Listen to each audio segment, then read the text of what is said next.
एक बार की बात है। एक बाप बेटा घोड़े की सहायता से कहीं जा रहे थे। बाप ने बेटे को घोड़े पर बैठा रखा था और खुद पैदल चल रहा था।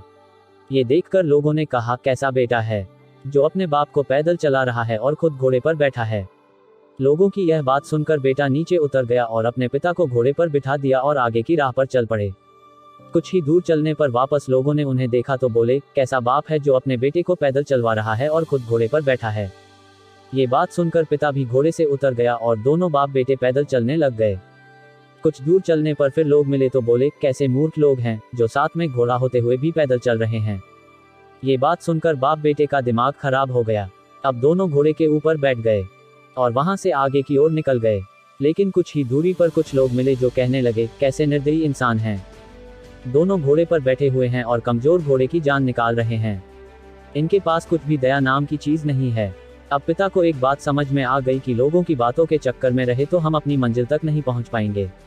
आप चाहे जो कर लो, लोग आलोचना करना बंद नहीं होंगे, लेकिन हमें जिंदगी में आगे बढ़ना है, ऊंचे मुकाम हासिल करना है।